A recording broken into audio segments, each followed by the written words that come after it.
What is up, my Lorcana Goons, and welcome back to the Lorcana Goons channel. It's a lovely Friday morning. We are in the middle of August, and you guys are watching the Friday weekly market watch, where Zach Stone and I are going to go over some meta trends, card prices, and Lorcana news. And we have a lot of meta trends to talk about, and that's what we're going to focus on today, because we have just been seeing prices go everywhere now that I'm pretty sure all the cards have been revealed. Most, if not all. There's probably like 3 or 4 left that could still be reprinted, but we know all the new cards already, and we know all the cards that are not getting reprinted, like all the main staples. So like goodbye to Zeus, Storm Rajon, Sisu, Rapunzel, many characters confirmed not being rotated into the new meta. I think that's one of the biggest things this week, is that we got confirmation of many cards not returning, right, Zach? Yes, they did give us some insight during the main stage and the lore cast this past Wednesday and Thursday. But how is it going, my Lorcana Goons? This is Friday and the market watch is here. There's been some shaking news and shaking prices, and we can't wait to go over them. And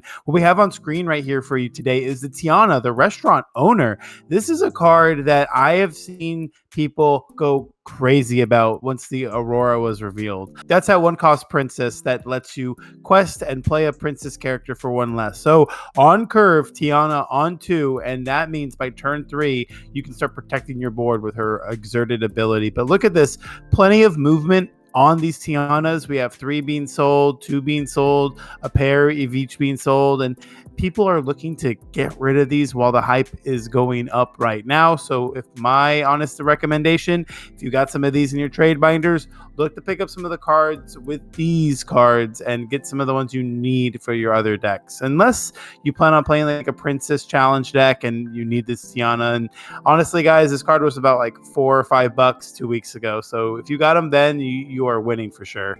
Even last week, it was like $5 still. I think the Aurora was announced, and people were like, cards kind of whatever. Really, I think what it was the confirmation that we're not getting Brawl, Sisu, and like just a bunch of removal outs to this card.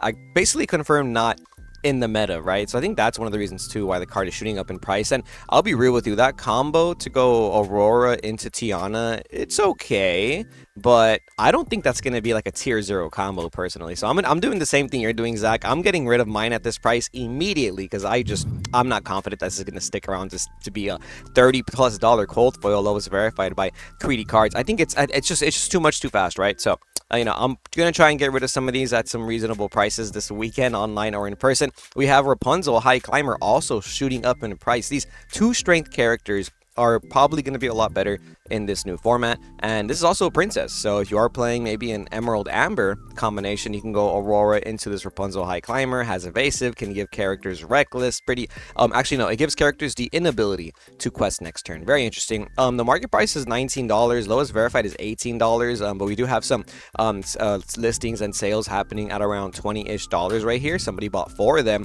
for $20, and more happening for $19. It's $20 for the Rapunzel High Climber. Both of these have Enchanted rares, by the way, so the cold foils are kind of sitting at around $30, not too much more, but still pretty crazy, right? Definitely, especially since these cards were sitting like below $5 just about a week or 2 weeks ago. It's pretty good to see some of these characters get recognized for their playability now without this removal going around. But remember, we never know what can come in the future sets. They also did mention too, specifically about Be Prepared. I will talk about when they were announcing cards that will not be returning. They said that Be Prepared is an option for future sets to be more released and reprinted. So you never know what they could decide to bring back. I think it is something to consider when you are going into specific DLCs and going into set champs meta. However, when new sets are released and new cards are reprinted and they're in the new competitive constructed format, you will have to consider them. So again, this card will probably make a splash in a lot of Emerald decks. Again, there's also that Raya from the same set, the legendary that re-readies characters. You can quest with her again and frees up 2 different characters. So you never know. This Rapunzel could go places. And another card that's going places right now is the Namaari, the single-minded rival. I want to talk about this card specifically because this card and character is just been climbing up in price. We aren't seeing Beast come back, and a lot of people also know without Zeus, there isn't going to be more efficient removal removal for characters with 5 willpower. And Namaari sitting at that 5 willpower can actually be a little bit safer now going into the next meta.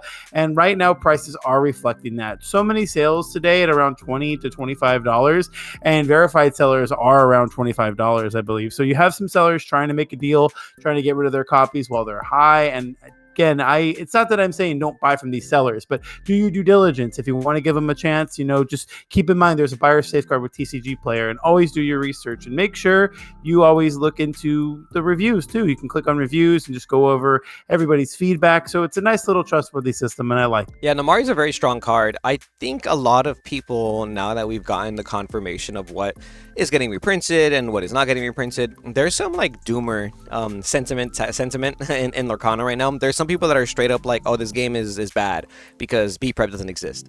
And some people, I've been hearing it a lot, oh, aggro is just going to take over, aggro is going to run rampant. And I don't know, I don't believe that. Like, it's Lorcana. Like, I think I think for as long as we've played this game since set 1, they've done a pretty good job at making the meta diverse. Outside of like set 2, they were pretty decent about like giving us a Bucky rod or banning Flaversham, when it was too much of a stale meta. So I'm not really concerned in that degree. I think really my only concern is whether or not this Fabled set was going to sell well amongst the community. People who obviously they might not want to buy some reprints, but the enchantments for this set look really good for the recent set. And in general, this set and this rotation makes sets like Azurite Sea, Arcasia's Island, and Reign of Jafari, they make them look like gold right now. Like right now, Reign of Jafari looks like a good set, because you can pull Tamatoa, you can pull Namaari, you can pull Rapunzel High Climber, etc., etc. And we never know what legendaries are going to be next going up. Speaking of Tamatoa, no Popsicle confirmed.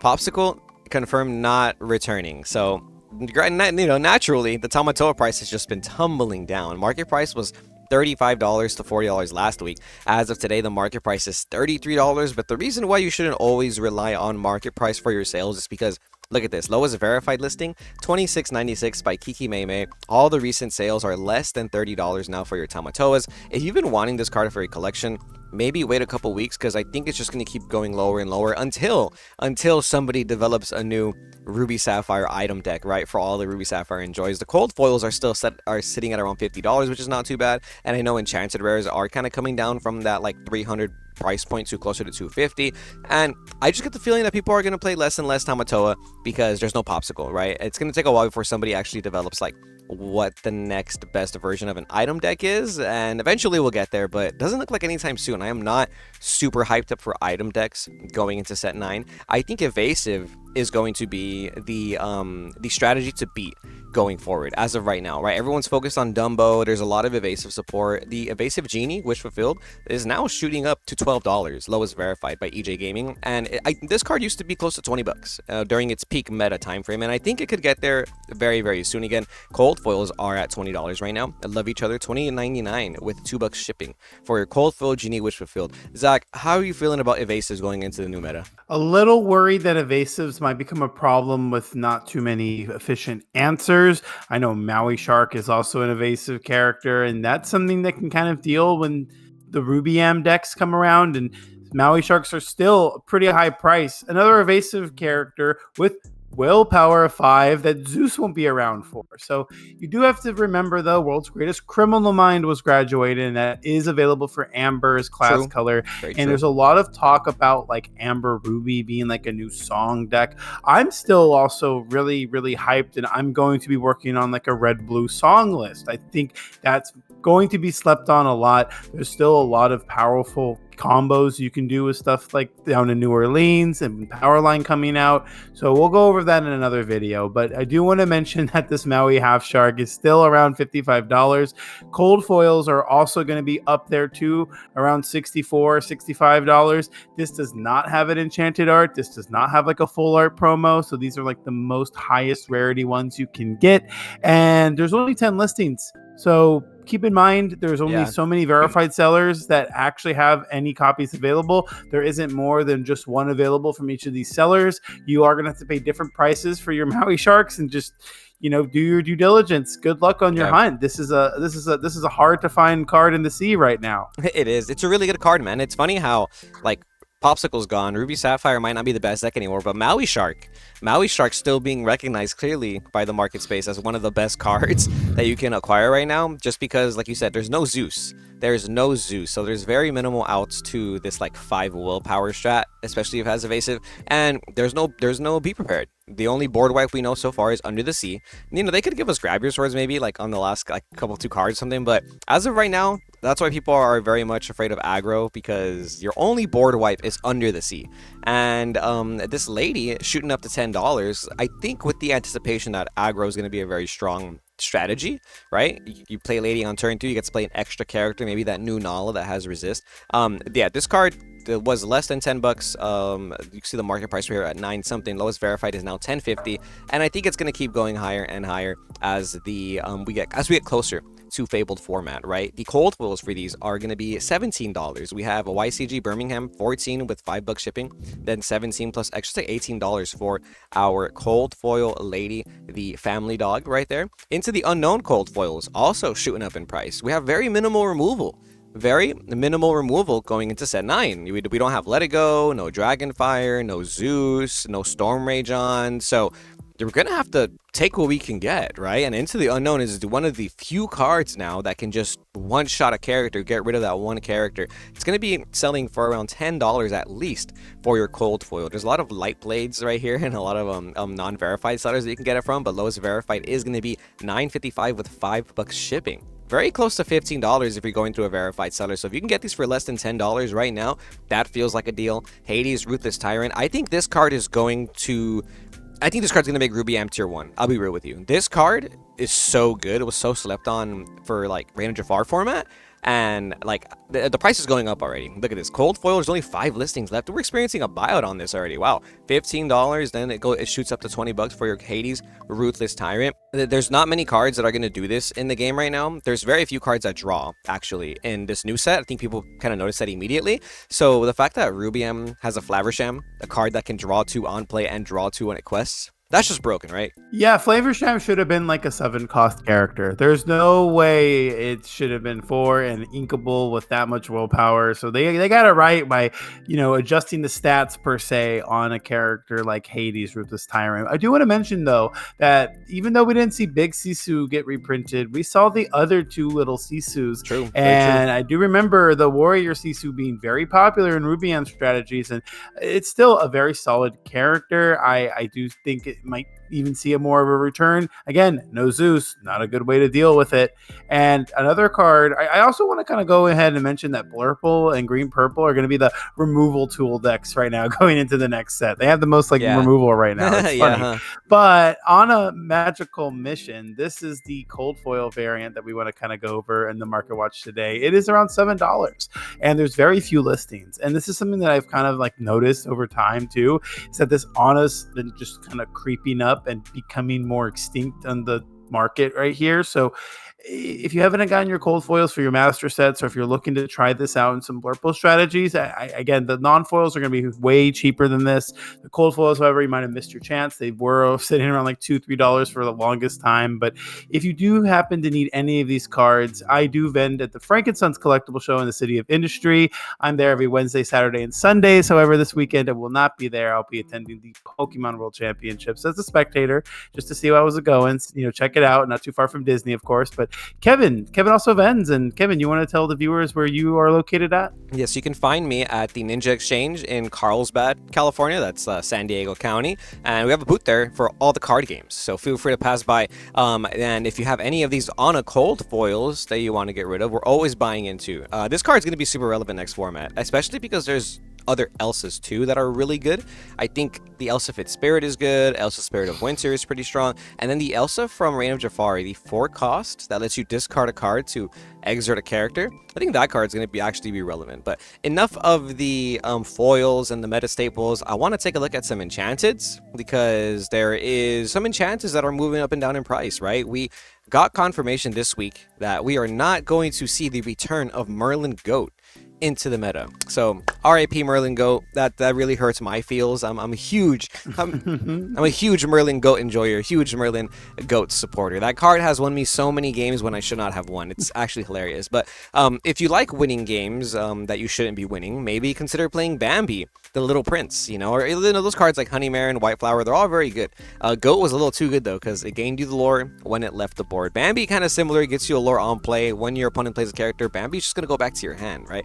Lowest verified is now $100 by Brute Force Games with some extra shipping costs. Then it jumps to 110 and 120 right here by Super Games Inc. There's only 9 listings left too for this Bambi Little Prince. And with aggro being one of the potentially best decks of the format, this is a pretty aggressive card, right? We got the Rapunzel High Climber Enchanted. We saw the regular legendary version shooting up to $20 already, and the Enchanted rare actually hasn't been moving much, right? And I think it's because this Enchanted rare was always more than 150, because it's a princess, it's Rapunzel. It's the only Rapunzel Enchanted rare technically, so this card was always selling for more than 150, but it's kind of creeping close to 200. We're not there yet. We're not there. I think in order for this card to hit $200, it has to see some meta play.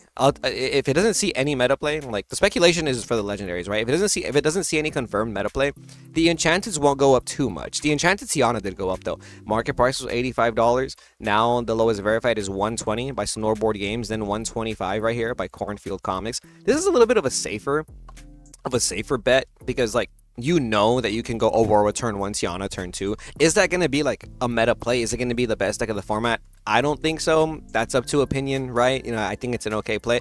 But it seems much more of a safer buy, 80 to 120, not too bad, right? And then Clarabelle, Light on Her Hooves Enchanted. We've been kind of looking at this one since a couple weeks ago, because we were already speculating that we weren't getting much draw power in this new meta. And look at this. Lowest verified for the Clarabelle is now 141. Trading collectible. Market price is still $97, but this is why we look at the recent sales, chat. Recent sale 140, 132, 132. These Clarabelles are selling for 140 at least. And this was revealed this morning, actually. We're getting the Anna Truehearted reprinted. It's going to be printed as a rare, but this card also has an Enchanted, and it's already seeing some sales movement today. Look, we have 5 sales from yesterday to today, all less than $50. Market price is $41, but lowest verified is now $49.99. So you at least got to pay $50 now for this Anna Trueheart Enchanted. How you feeling, Zach? I like this card a lot. The effect is just okay in my opinion, but I like this card so much, I want to make a whole deck around it. Something that also was recently revealed too was the Brave-Hearted one. That's the 2-drop, and it does allow you to have an extra lore when you have a hero in play. So I gotta kind of put it out there that this is going to be a deck that people will try out, like an Amber Sapphire, like aggressive strategy. It has a lot aggro. of Princess aggro is a real thing, and they want to make that more popular because they know how popular like princess strategy is as a whole, but it never really got a competitive shine. This is like the emphasis of what they're trying to do with the rotation, and there's that Kevin mentioned earlier, the Doomer reaction, Doomer response, but I look at it a totally different way. It gives us an opportunity to try things we didn't even consider because of how powerful some of the other cards were, and again, we don't have Rapunzel anymore, so we have to play like the next best things, and it's just like turning character sideways is how you win the game. And another way to win the game is also to just draw a bunch of cards and gain a bunch of value, and this Dumbo character will do that too. But these pre-order prices for $60 and $50 that we've seen sold so far is kind of a lot. Again, I just want people to consider their circumstances and their situation before they make purchases like this. We've seen pre-order prices go as high as like $80, $90 for some legendaries that drop all the way down to like $10 after the release. So please do not buy these pre-orders right now. You will not be getting them right away. They only ship on the 29th, so you have to still wait about a couple weeks in order for these to be shipped to you. And how long the transit takes is up to USPS. It's out of anyone's control, but my advice is to not buy these pre-orders here, not to buy the pre-order singles.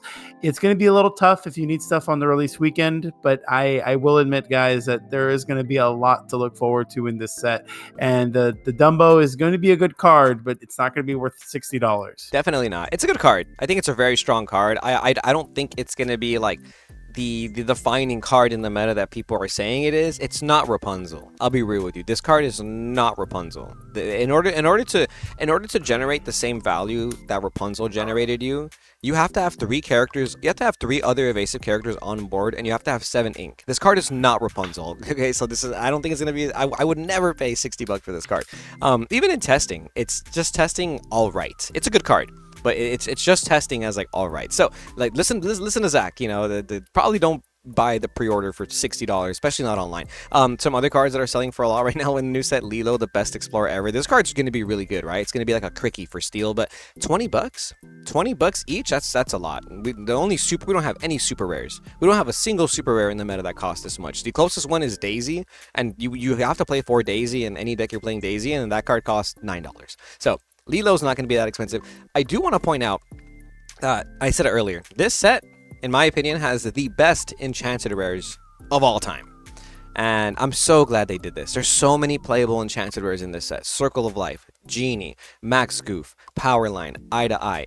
That's already just like 5 of them, and there's still more. The Lilo's another playable Enchanted. My gosh. They revealed the Jasmine too, and that one was also pretty decent. Jasmine's playable too. There's so many playable and like really strong Enchanteds in this set, and the epic rares too. There's a lot of good epic rares in this set. Robin Hood, Cusco, Be King Undisputed, the Powerline Singers, bro, the Max Goof Singers.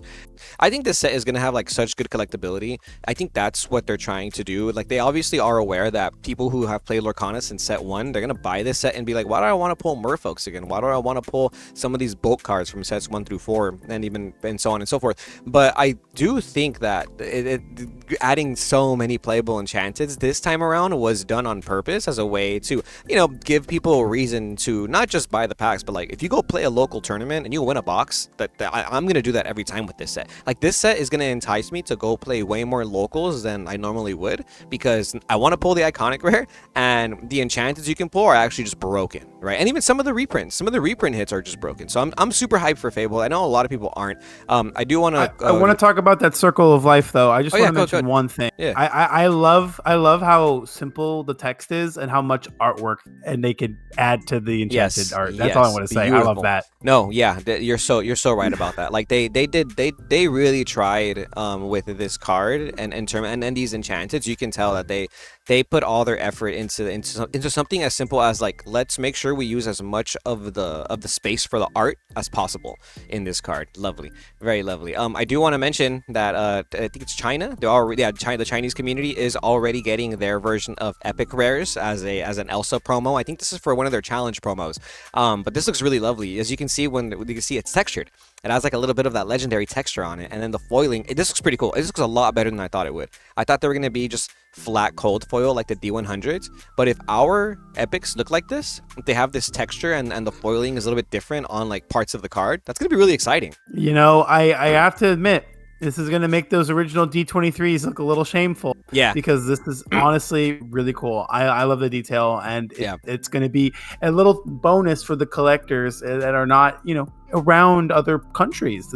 It's part of the journey, and I like how they're kind of giving other areas different promos so it can actually be a collectible card game. It doesn't make it easy to get everything, and I like that a lot. Yeah, the collectible card game aspect is very important. The competitive gameplay aspect is also very important to us, so much so that Zach and I are going to be helping out with this San Diego Enchanted event going down on September 6th. So now that we have Fabled announced, there's a bunch of events happening in North America, in the world, right? One of them is going to be this San Diego event hosted by Snapquester Mage. A huge shout out over here to Matt, aka Snapquester. I'm sure you guys have seen his videos. He does a lot of good videos on like 10 rules you're going to get wrong before the format starts, and he's going to be hosting a pretty big tournament with some other friends down here in San Diego, where first place is going to receive a foil DLC Cinderella Stout-Hearted, which is a pretty hefty prize because they are not printing this foil Stout-Hearted anymore, right?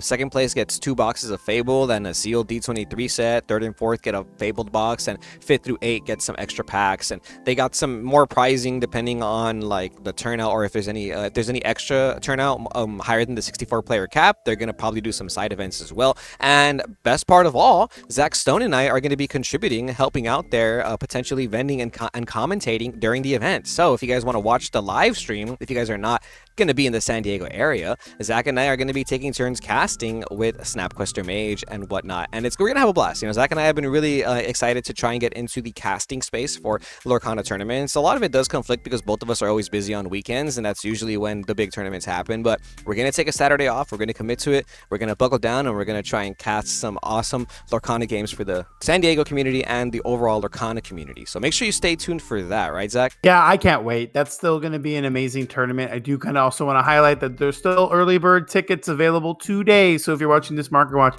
today, this Friday, and you want to get your chance to get some early bird tickets, you can. But after that, they will go back to $50 per ticket.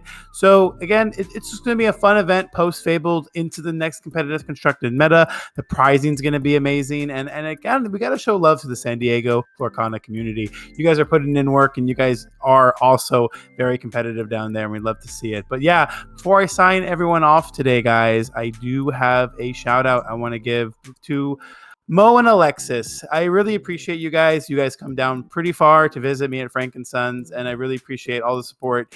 And again, thank you guys very, very much. And if you want your very own shout out as well, come on down and visit me. I won't be there this weekend though, so make sure you guys plan your time accordingly. I will be there following week. Regular scheduled programming as always, but I do really appreciate all your guys' support. And remember, the bigger deals will get shout outs on the videos. But yeah, Kevin, anything you'd like to say? No, just good luck to everybody playing weekend tournaments. I know Set Champs is still going on for some people. A lot of people have kind of fizzled out of the Reign of Jafar format, and everyone's hyper prepping for the post-rotation Set 9 meta, and including us. I just went live last night, and I was playtesting a bunch of decks on Inktable, and they have the new cards on Inktable, so you can check that video out as well. Zach Stone and I are going to hang out on Monday and do our weekly Meta Watch Monday video, but we're probably going to be focused on new decks going forward, so be sure to stay tuned for that. And if you guys like this content, like, comment, and subscribe, because it does support the channel, right? But until then, remember to stay tuned to Lorcana Goons, and we'll see you next time.